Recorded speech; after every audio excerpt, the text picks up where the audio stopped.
welcome to another recap of the X Factor. That's right, it's on a special night. This is usually on Thursday night, but tomorrow's Thanksgiving, so they want to give the scrubs a day off. So it's the results show and 2 are going home. Oh no! Yeah, 2 are going home. So they started off the show with a performance by Kelly Clarkson. I have to say it was a fabulous performance, but I was not really feeling the skin-tight baloney skin that she was wearing. Just really wasn't flattering, and no, I'm not trying to say she's all fat and everything.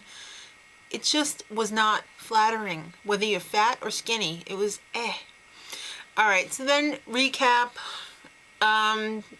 Remember the drama last week with Astro? Well, they didn't say this, but this is what I read online, that Astro, or should I say Gastro, thought the whole thing of him being in the bottom 2 was a punishment. And it was, you know, he's a real conspiracy theorist because he thinks that the show did that because they were punishing him for wanting to wear headphones that were non-Sony last week during his performance, because Sony is the sponsor of the show. Cuckoo. Okay, so Pepsi Choice performance, you know, people voted online to put together this performance, and it was a lot of look. Let's just say it was a circus theme.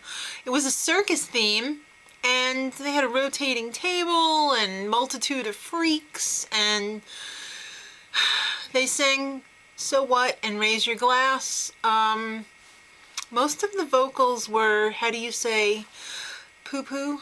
Yeah. Okay, so at least they're trying different stuff, though. I mean, that was kind of fun that everybody was involved, but they just cannot pull off the group performances. Not at this point, anyway. There's just too many things that could possibly go wrong. Alright, Lakota Rain and Drew are beckoned to join Steve on stage. So he informs us that one is going home and one is going straight through. So everybody's biting their nails off, and then we find out that Drew is safe and Lakota Rain is going home. Shocker, not. Alright, so blah blah blah, Howie Mandel, watch my show, mobbed. Whatever. He's so creepy, he kept backing away from the microphone because he's a germaphobe. Alright, Bruno Mars, a little performance by him. Great song. Again, another great performance, but was the seizure-inducing light show really necessary? I'm sure it was quite dramatic for the people that were there live. I mean, it wasn't so bad on TV, but it was a little much.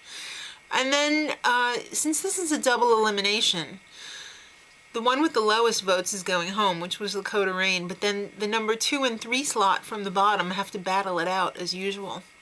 So we find out that Marcus Canty and Leroy Bell are in the bottom. So they have to sing for their lives. Marcus goes first, and he sings "You Lost Me." And he's right. I am so disconnected from him. He is not a personal performer, I want to say. He just does not have the experience that Leroy Bell does. I mean, Leroy Bell is probably more comfortable on the stage than he is off. And he was up next, and he sang "Don't Let Me Down." And he stole my soul. I mean, that was an awesome, awesome performance, especially next to Marcus Canty's. So it's time for the judges to vote. LA went first. He made a plea to the judges because he's such a little titty baby. And he's all like, yo, Marcus has more potential than Leroy. Whatever.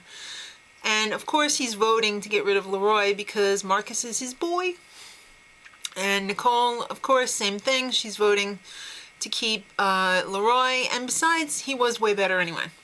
So Paula knows where it's at. She made the best decision that she made all season, and that is to get rid of Marcus. Now Simon is a little bitch. I'm sorry. Obviously he created the show, so he knows who got more votes. So he put the judges into a deadlock by voting to get rid of Leroy to tie it up, which really sucks because he knew who was going to go home. So I really hated that. And Leroy had the lowest number of votes, so he was eliminated. And I was really hoping that he was going to stay around. But you know what? Who cares? Because these shows very rarely have the winners actually do anything. I mean, yes, there's exceptions like Kelly Clarkson and David Cook, but I mean, even David Cook's not that big. So next week, same deal. Another double elimination. I guess they're trying to get this shiz wrapped up before the Christmas holidays because they want to keep these people in sequester. They want to send them back to their families and then probably go on tour.